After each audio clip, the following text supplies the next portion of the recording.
Welcome to my channel. Today we're going to be replacing an alternator on a 2006 Toyota Corolla.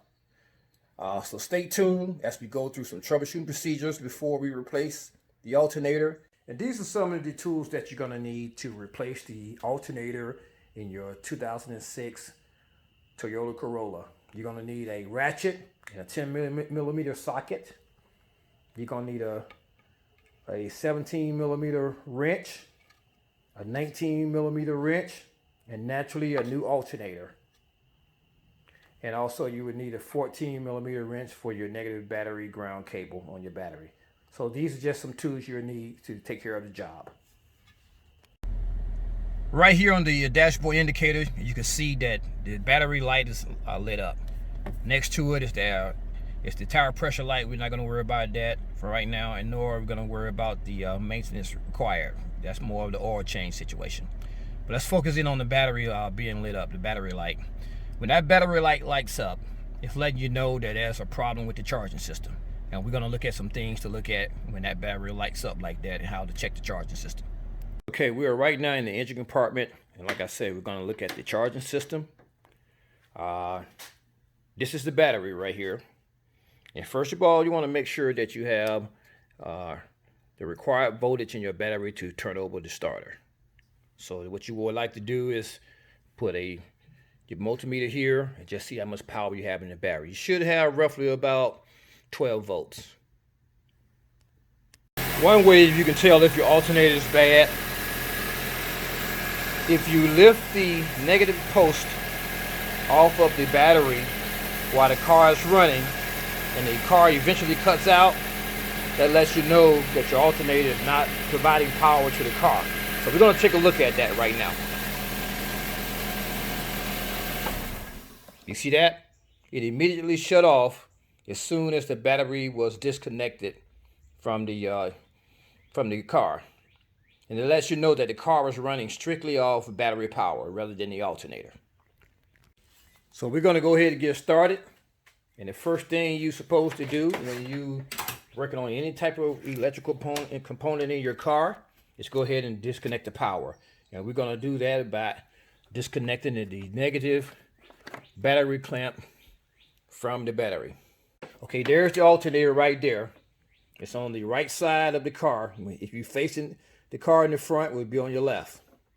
Now the alternator is supposed to provide roughly around 13 to 14 volts of power to the battery, and it also provides about 10 amps to the battery.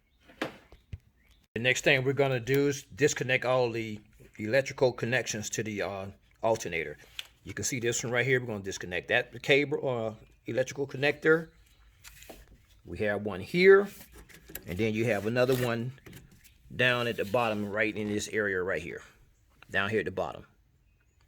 So disconnect those three cables and put them off to the side. And the way to create yourself some more space when you're working on the alternator is to go ahead and remove the fan shroud right here. And there are two bolts on each side right here. There's one here and one right here in this part right here. It's a 10 millimeter bolt. It shouldn't take long to take off. Yeah, I say again, it's a 10 millimeter bolt. Just unscrew them and just pull the fan shroud out and put it to the side. Also, the fan shroud has an electrical connector. You can see it right here. Just take a small screwdriver and go to the little clip right here. Press down on it and pull it out. Kind of go over the electrical connector to the fan shroud. I just pulled it out, but I just want to show you here. As you work on it, you simply have to pull, and I won't say it's simple, but you have to push that piece right there down with maybe like a small screwdriver, flat tip, and as you're pushing it down, then pull the wire and it come off. It can be a little difficult because it's hard to see when it's on the fan shroud, but I just want you to see it from a good view angle so you can see what you're working with. And pull the fan shroud out. You have to work with it a little bit because it's not easy, but it'll eventually come right out like this. So,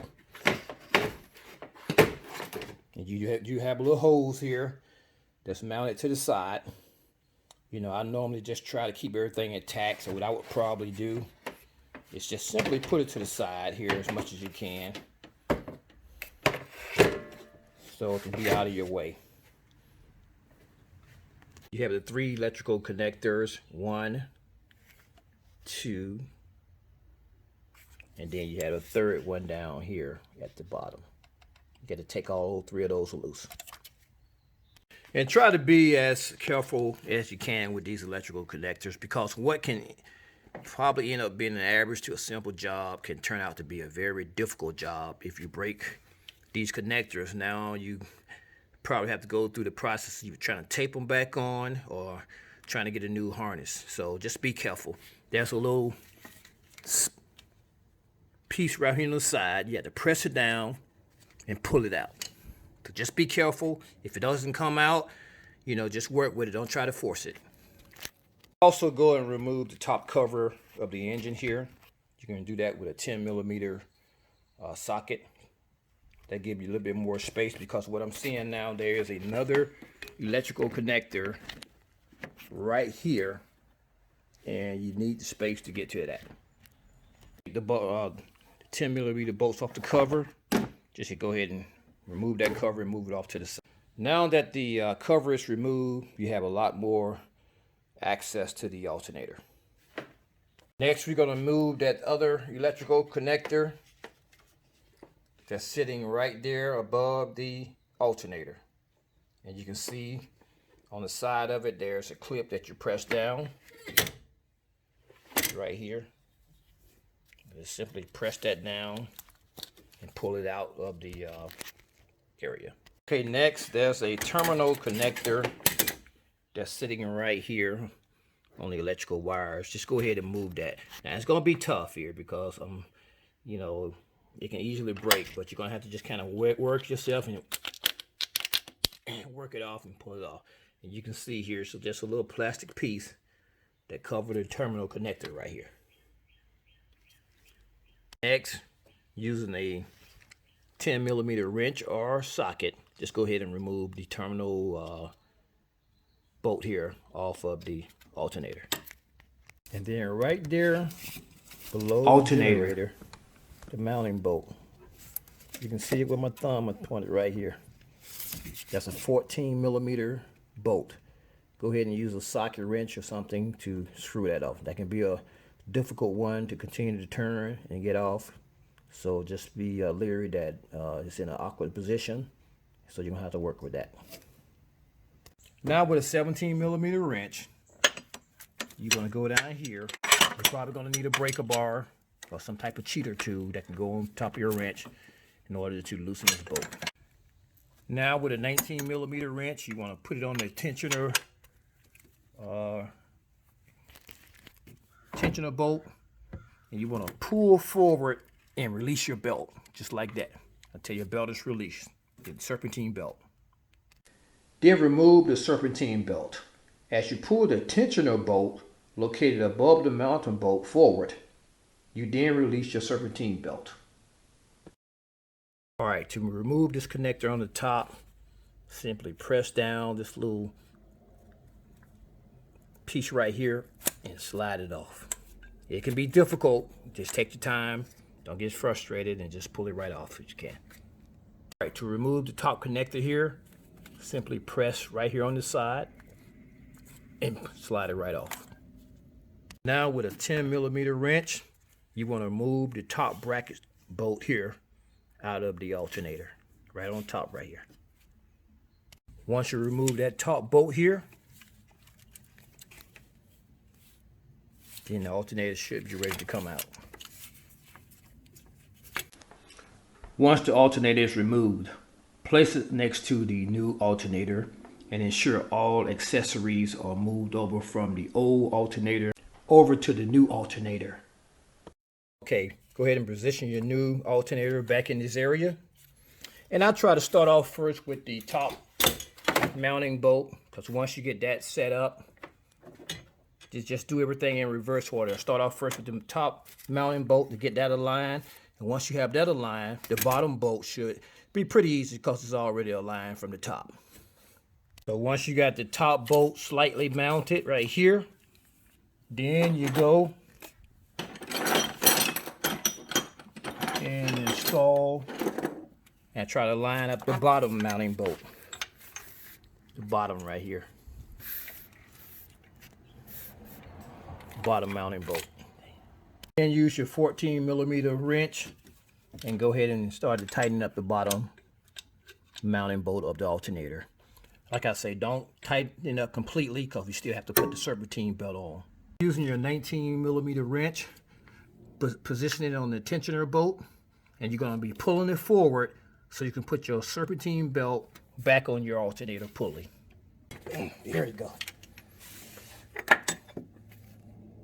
Now with the 17mm wrench, let's go ahead and tighten that tensioner bolt back up. And now that your tensioner bolt is tightened, now we're going to go back and tighten down all of your alternator mounting bolts, the one on the bottom and the one on the top. Go ahead and tighten those bolts down. Okay, once your mounting bolts on your alternator has been tightened, now starting to put on all your electrical connections. Start from the top right here. So you got about 4 different electrical connectors to reinstall or reconnect. Okay? Your electrical connector should be this one here at the top. You have one here with the wire, another one right here to the side. That's in the black right here. The ground one right here where I told you to connect the little bracket when you swap out the alternators. And then you have the one right at the bottom down here. So you should have 1, 2, 3, 4, 5 different connectors. Now it's time to reinstall your fan shroud. And just simply place it back in that area and reinstall the 2 mounting bolts on each side. So just like I said, use a 10mm wrench socket and just reinstall the mounting bolts on the side of the fan shroud right here. Do the same thing on the other side of the fan shroud. The mounting bolts right here. And again, that is a 10mm wrench or a socket. Now place your engine top cover back on. You're going to be using a 10mm socket for the bolts to go in these 2 holes right here. Tighten this again. I want to say you're going to tighten these bolts with a 10mm socket. Both sides. Okay, we're going to go ahead and install our negative battery cable back again.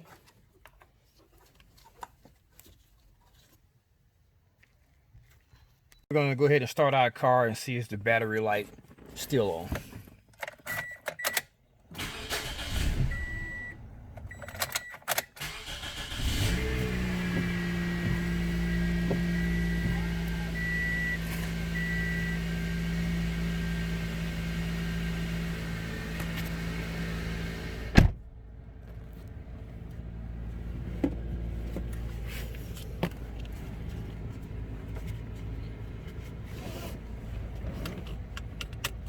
And as you can see, it appears that the battery light is going off.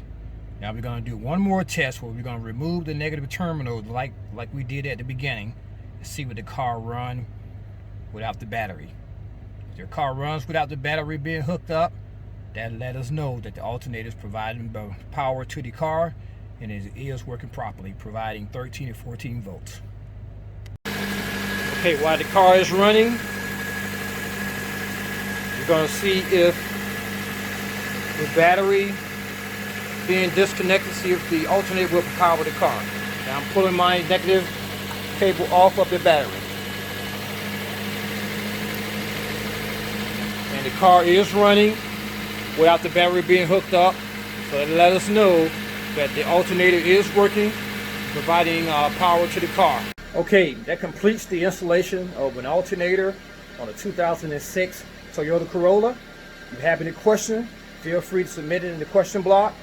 And please subscribe, and we'll see you next time.